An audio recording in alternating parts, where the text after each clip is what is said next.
Hello guys, আজকে আমরা best কিছু স্মার্টফোন নিয়ে আপনাদের সামনে হাজির হয়েছি। যেসব স্মার্টফোনগুলো আপনাদের আপকামিং আছে।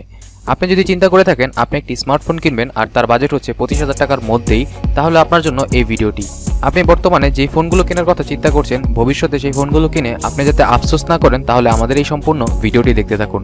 আমাদের এই ভিডিওর মধ্যে থাকছে কিছু এমন ফোন যেগুলো 25,000 টাকার মধ্যে খুবই ইন্টারেস্টিং হতে যাচ্ছে, যেগুলো খুব শীঘ্রই লঞ্চ হবে। আর এই সব ফোনগুলো আসার জন্য আপনাকে অপেক্ষা করতেই হবে। তাই প্রত্যেকটি মোবাইল আপনি খুব মনোযোগ সহকারে দেখুন। আপনার পছন্দের কোনটি সেটা অবশ্যই কমেন্টস বক্সে জানাবেন। আর আমাদের চ্যানেলে যদি নতুন হয়ে থাকেন তাহলে please hit the subscribe button, কারণ পরবর্তী এরকম টেকনোলজি রিলেটেড আপডেট পেতে অবশ্যই আমাদের চ্যানেলের সাথেই থাকতে হবে।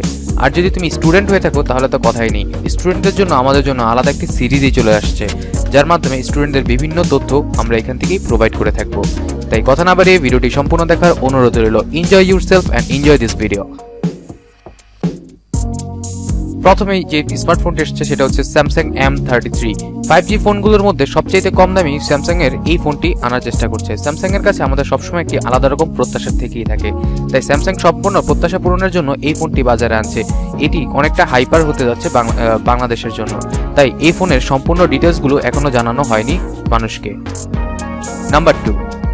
নাম্বার টুতে আসছে আরেকটি ডিভাইস, যেটি হচ্ছে খুবই ইন্টারেস্টিং একটি কোম্পানি, যেটি ভিভো T1 সিরিজ 5G, যেটা 5G ফোনের মধ্যে ভিভো সবচেয়ে কম প্রাইস বলে দাবি করছে।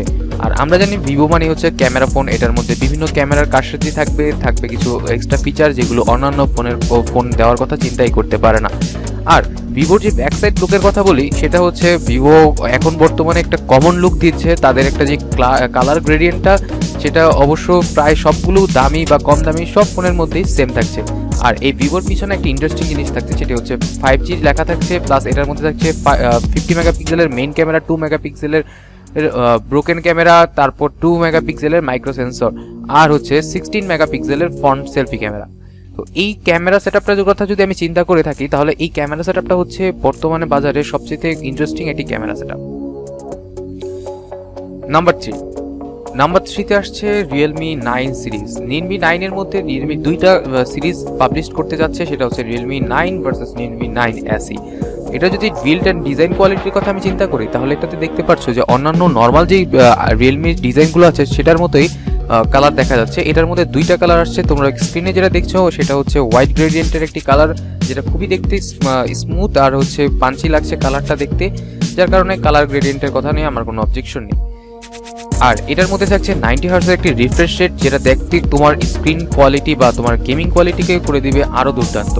আর এটার মধ্যে যে এসএ সিরিজ আছে সেটাতে তারা দাবি করছে যে এই বাজেটের মধ্যে সবচেয়ে highest refresh rate 144 refresh rate দেওয়া হয়েছে, যার কারণে হচ্ছে এইটার আপনার গেমিং এক্সপিরিয়েন্স থেকে শুরু করে দৈনন্দিন যে মাল্টিটাস্কিং এর ক্ষেত্রে খুব ভালো একটি পারফরমেন্স দিবে।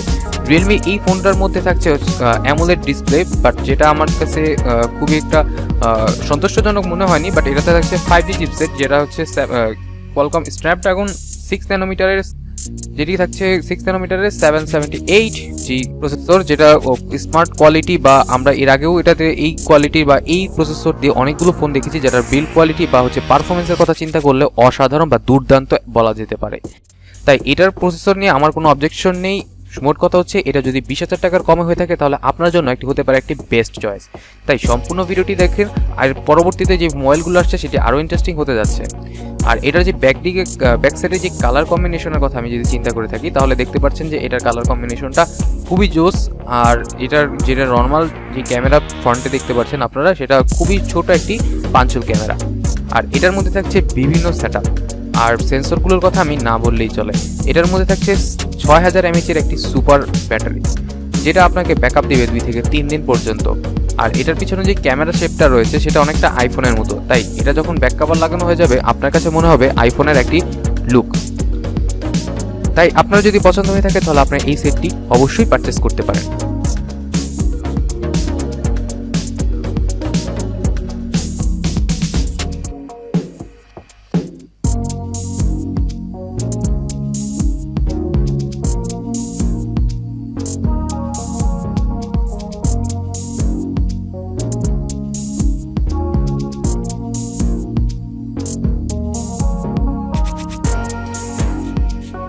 সম্পূর্ণটি দেখার পরে আপনাদের যে পিকচার এবং ভিডিওটি দেখলেন এটা অবশ্যই রিয়েলমি 9 সিরিজের তোলা। এটা অলরেডি চায়নাতে লঞ্চ হয়ে গেছে। নাম্বার 4 যে স্মার্টফোনটি আসছে সেটি হচ্ছে রেডমি সিরিজের Redmi 11 Pro সিরিজের। এই সিরিজের স্মার্টফোনটি আসছে খুবই হাইপার এবং খুবই স্মার্ট একটি স্মার্টফোন, যেটির মধ্যে থাকছে 5G, একটি থাকছে 4G। এই প্রো সিরিজের ফোনগুলো আপনার জন্য আনতে যাচ্ছে খুবই একটি দুর্দান্ত চয়েস, কারণ এই ফোনের মধ্যে থাকছে যেটি 20,000 টাকার মধ্যে যে ফোনটা থাকছে সেটার মধ্যে থাকছে 5G চিপসেট এবং কি সেটার স্ন্যাপড্রাগন থাকছে, সেটাতে থাকছে একটি ভালো একটি প্রসেসর এবং কি ক্যামেরা লুকটার কথা অসাধারণ একটি ক্যামেরা থাকছে এবং কি সুপার অ্যামোলেড ডিসপ্লে পাচ্ছেন আপনি এটাতে। এটার ব্যাকগ্রাউন্ড লুকটা থাকছে অস্থির। অলরেডি আপনারা দেখতে পাচ্ছেন যে গ্লোবালি এটার প্রাইস হচ্ছে, যেটা 4G ফোন সেটার প্রাইস হচ্ছে অনলি 17,000 রুপি, আর যেটা 5G অ্যারাউন্ড সেটা হচ্ছে 20,000 টাকা অ্যারাউন্ড প্রাইস থাকবে, যেটা বাংলাদেশে আসলে হয়তো আর কিছু অ্যামাউন্ট বাড়তে পারে। তাই এটা আমি বলতে পারি এই বাজেটের মধ্যে সবচেয়ে বেস্ট চয়েস হতে পারে আপনার জন্য। আর আপনারা তো অবশ্যই জানেন xiaomi কম বাজেটের মধ্যে সবচেয়ে বেস্ট ফিচারগুলো দিয়ে থাকে। আর এটার ডিসপ্লের কথা না বললেই চলে, ডিসপ্লেতে এত স্মুথ আর এত ফাস্ট একটা পাঞ্চি কালার দিচ্ছে যেটা আপনাকে খুবই দুর্দান্ত একটি এক্সপিরিয়েন্স এনে দেবে। আর পিছনে থাকছে 108 মেগাপিক্সেলের একটি ক্যামেরা, যেটা থাকছে মেন শুটার হিসেবে কাজ করছে। বাট আমার কথা হচ্ছে এটার মধ্যে ক্যামেরা থেকে শুরু করে বিভিন্ন কিছুই অনেকটা সেম দুইটা সিরিজে 4G আর 5G, বাট এটাতে জাস্ট প্রসেসরের একটি কম্বিনেশন বা একটা পার্থক্য যেটা আমরা বলতে পারি সেটা হচ্ছে জাস্ট প্রসেসরের মধ্যে। কিন্তু এই প্রসেসরগুলোর মধ্যে যদি পার্থক্য কথা চিন্তা না করি তাহলে এই ক্ষেত্রে কিন্তু প্রায় সেমই থাকছে দুইটি চিপসেট। আর যেটার মধ্যে থাকছে আপনার 4G চিপসেটের মধ্যে থাকছে হচ্ছে MediaTek Helio G96 প্রসেসর, যেটা 4G প্রসেসর আমরা জানি, যেটার এর আগে গেমিং টেস্ট করার পরেও আমরা যেটা দেখতে পেরেছি যেটা গেমিং কোয়ালিটিটাও খুব ভালো এটাতে স্মুথ গেম খেলা যাচ্ছিল। বাট এরপরে যেটা আসছে 11 Pro 5G সেটাতে থাকছে স্ন্যাপড্রাগন 695 প্রসেসর, যেটা হচ্ছে 6 ন্যানোমিটার বেস একটি প্রসেসর। এটার মধ্যে থাকছে আপনার 5G সকল ধরনের সুবিধা। আর এটাতে থাকছে সুপার অ্যামোলেড ডিসপ্লে, যেটার মধ্যে থাকছে না কোনো ইন ডিসপ্লে ফিঙ্গারপ্রিন্ট, আর আপনারা দেখে সাইড মাউন্ট হিসেবে ফিঙ্গারপ্রিন্ট পাচ্ছেন আপনারা। আর দুইটা ফোনের মধ্যেই একটা হাইপার লুক থাকছে, সেটা হচ্ছে রিয়েলমি আর হচ্ছে শাওমির মধ্যে। আপনারা যে ফোনটি কিনতে চান অবশ্যই কমেন্টসে জানাবেন। নাম্বার 5-এ আসছে ভিভোর একটি সেট, যেটা হচ্ছে প্রিমিয়াম কোয়ালিটি, একটু প্রাইস বেশি। আমরা যে সকল সেটগুলো আপনাদের এতক্ষণ দেখালাম তার সবগুলোর মধ্যে এটার সেটে এই ফোনটার একটু প্রাইস একটু বেশি, বাট এটার প্রাইসটা বেশি থাকার পরেও যে কারণে আমরা এটাকে নিয়ে এসেছি এখানে তার একটি মেন কারণ হচ্ছে এটার লুক অ্যান্ড এটার কনফিগার। এটার মধ্যে আপনারা যে একটি কনফিগার পাচ্ছেন এই সিরিজের নাম হচ্ছে, এটার নাম হচ্ছে ভিভো V30 Pro। এই ফোনটির মধ্যে থাকছে খুবই সুন্দর একটি ক্যামেরা সেটআপ, প্লাস হচ্ছে সুপার অ্যামোলেড ডিসপ্লে থাকছে, একটি আইফোনের মতো বডি শেপিং থাকছে, পিছনে 64 মেগাপিক্সেলের মেন শুটার থাকছে, 5 মেগাপিক্সেলের ম্যাক্রো শুটার থাকছে, 2 মেগাপিক্সেলের ডেপথ সেন্সর। আর এটার যে পিছনের ব্যাকগ্রাউন্ডে বা পিছনের যে ব্যাক সাইডটা আছে সেটা কালার চেঞ্জ করার জন্য থাকছে দুর্দান্ত একটি সুবিধা। আর এটার মধ্যে থাকছে স্মার্টের একটি সুইচ গিয়ার, যেটার মাধ্যমে আপনি 60 হার্জ থেকে 90 হার্জ পর্যন্ত রিফ্রেশ রেট নিতে পারেন। আর এটার ব্যাটারি ব্যাকআপের কথা না বললেই চলে, এটাকে এখন পর্যন্ত যারা ব্যবহার করছে তাদের মতামত অনুযায়ী ব্যাটারি ব্যাকআপ 2 থেকে 3 দিন পর্যন্ত অনায়াসে চলে যাচ্ছে। আর এটার যে সামনের যেদিকে যে ক্যামেরা বা পিছনের যে ক্যামেরার কথা প্রথমে আমি বলি, পিছনে যে ক্যামেরা সেটা জুম লেন্স এতটাই দুর্দান্ত যে না বলার মানে কিছুই বলার নেই আমার মতে। এখানে 4K তে আপনি ভিডিও রেকর্ডিং করতে পারবেন, আর পিছনে যে প্রত্যেকটি ছবি একদম স্মুথলি তোলা যাচ্ছিল। এটা সম্পর্কিত আমি যতটাই বলি না কেন সেটাই খুব কম হয়ে দাঁড়াবে, তাই আমার মতে এটাতে খুব বেশি কথা না বললেই চলে।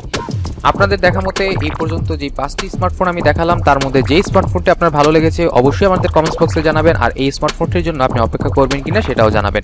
আজকের মতো আমি মেহেদী হাসান এখানেই বিদায় নিচ্ছি। দেখা হবে নিত্য নতুন কোনো টেকনোলজি রিলেটেড ভিডিও নিয়ে। আসসালামু আলাইকুম।